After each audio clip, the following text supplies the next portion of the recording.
बिस्मिल्लाहिर्रहमानिर्रहीम। अस्सलाम वालेकुम व्यूअर्स। आज जो रेसिपी मैं आपके साथ शेयर कर रही हूँ ये है मटन करी और बहुत ही मज़े की रेसिपी है। तो चलें हम इसको स्टार्ट करते हैं। चलें जी, यहाँ पर मेरे पास 1 किलोग्राम जो है वो मटन है। इसको मीडियम साइज़ के पीसेस में मैंने कटवा लिया है और इसको वॉश कर लिया है। अब प्रेशर कुकर के अंदर हम मटन को डाल देंगे और इसके अंदर हम डालेंगे 2 बड़े साइज़ के प्याज रफली चॉप किए हुए, टमाटर डालेंगे। 2 बड़े साइज़ के टमाटर हमने डालने हैं, ये भी रफली चॉप करके आप डाल दें। इसमें हम डालेंगे जिंजर गार्लिक पेस्ट 2 टेबलस्पून मैंने डाले हैं और साथ ही हम इसमें डाल देंगे 2 कप पानी। अब इसमें मसाले डालेंगे। 2 टीस्पून मैं डाल रही हूँ नमक,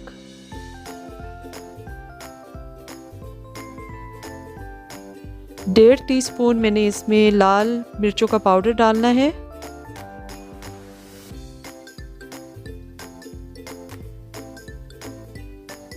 एक टीस्पून हम डालेंगे इसमें कुटी हुई लाल मिर्चें। चलिए अब इसमें हम हल्दी डालेंगे आधा टीस्पून, गरम मसाला भी आधा टीस्पून डालेंगे, धनिया पाउडर डालेंगे 2 टीस्पून और इसके अंदर हम डालेंगे 1 टेबलस्पून वाइट विनेगर। विनेगर डालने से ये है कि गोश्त के अंदर से स्मेल ख़त्म हो जाती है। इसको ज़रा सा हम हिला लेते हैं। अब हमने इसको प्रेशर कुकर के अंदर पकने के लिए रख देना है तकरीबन 25 मिनट्स के लिए। पहले 5 मिनट के लिए हमने इसको फुल हीट के ऊपर फुल फ्लेम पर पकाना है और बाकी के जो 20 मिनट्स हैं वो मीडियम फ्लेम पर हम इसे पकाएंगे। तो टोटल टाइम जो है, टोटल प्रेशर कुकर के अंदर पकने का टाइम जो है वो 25 मिनट्स है। चलें, इसके बाद 25 मिनट्स के बाद हम इसका वेट हटा देंगे और स्टीम अच्छी तरह से इसकी रिलीज़ कर लेंगे। स्टीम अच्छी तरह से जब निकल जाए तो ही आप इसका ढक्कन हटाएं। चलें, अब मैंने इसको खोल लिया है। मटन को हम चेक कर लेते हैं कि ये गला है या नहीं। चलें, मटन हमारा जो है ये अच्छी तरह से गल गया है। अब एक वॉक के अंदर मैं ऑयल डाल रही हूँ। तकरीबन 3/4 कप मैंने कुकिंग ऑयल लिया है। इसको हम मीडियम फ्लेम पर गरम कर लेते हैं। गरम करने के बाद इसके अंदर जो हमने मटन गला के रखा था उसको डाल देना है और ये ऐसे डालना है कि जो जितने भी उसके साथ मसाले और टमाटर और प्याज वगैरह थे वो इसके अंदर हम ऑयल के अंदर इस मटन के साथ डाल दें। पानी में से हम इसको निकाल कर, जिस तरह से देखें मैं छान के इसको डाल रही हूँ, इसी तरह से आपने डाल लेना है और जो पानी है उसको हमने बाद में इसमें यूज़ करना है। चलें, अब इस मटन को मसाले समेत हमने अच्छी तरह से ऑयल के अंदर भून लेना है। इसके टेस्ट का जो है वो सारा डिपेंड इस चीज़ पे करता है कि किस तरह से इस मटन को भूना गया है। इसको अच्छी तरह से भूनना है। मीनवाइल हम इसमें हरी मिर्चें डाल लेते हैं। 2 से 3 अदद मैंने चॉप करके हरी मिर्चें डाल दी हैं और अच्छी तरह से अब मटन को हम भून लेंगे ताकि इसमें से पानी जो है वो बिल्कुल ड्राई हो जाए और ऑयल जो है वो सेपरेट हो जाए। चलें, ये देखें मैंने मटन को अच्छी तरह से भून लिया है।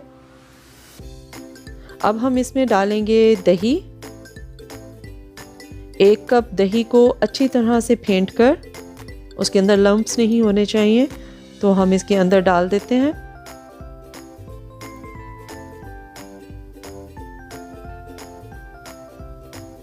इसको थोड़ा सा हिला लेते हैं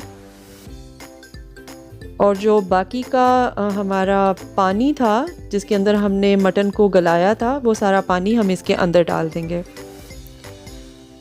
इसको थोड़ा सा हिला के, तो इसको अब हम कवर करके पकने के लिए रख देते हैं हाई फ्लेम के ऊपर। आपने हाई फ्लेम पर 5 मिनट्स के लिए तकरीबन इसको पकाना है क्योंकि हमें इसकी ग्रेवी जो है वो थिक चाहिए है। ये देखें मैंने इसको 5 मिनट के लिए फुल फ्लेम पर पकाया है। अब मैं इसका फ्लेम बिल्कुल आहिस्ता कर दूंगी। इसको हम हिला लेते हैं थोड़ा सा। ग्रेवी हमारी थिक हो चुकी है। अब फ्लेम बिल्कुल आहिस्ता करके इसको कवर करके तकरीबन 3 से 4 मिनट के लिए मैं इसको बिल्कुल लो फ्लेम पर पकाऊंगी ताकि ग्रेवी से ऑयल जो है ऑयल सेपरेट हो जाना चाहिए, ऊपर आ जाना चाहिए। ये देखें मैंने इसको कुछ मिनट्स के लिए पकाया था और ऑयल जो है वो हमारा ग्रेवी से सेपरेट हो गया है। इसके ऊपर अब हम डाल देंगे कटा हुआ हरा धनिया। चलिए मैंने धनिया डाल दिया है। अब इसको हम कवर करके बिल्कुल लो फ्लेम पे जैसे दम देते हैं उस फ्लेम के ऊपर हमने इसको कवर करके रख देना है चूल्हे पर 1 से 2 मिनट के लिए, ताकि ये धनिए का फ्लेवर अच्छी तरह से इसके अंदर आ जाए। और ये देखें अभी हमारा जो मटन करी है वो बिल्कुल तैयार है। आप इसको रोटी या नान के साथ सर्व करें। बहुत ही मज़े का ये बनता है इस तरह से। इसको ज़रूर ट्राई करें रेसिपी को और मेरे चैनल को सब्सक्राइब भी करें। अल्लाह हाफिज़ एंड थैंक्स फॉर वॉचिंग।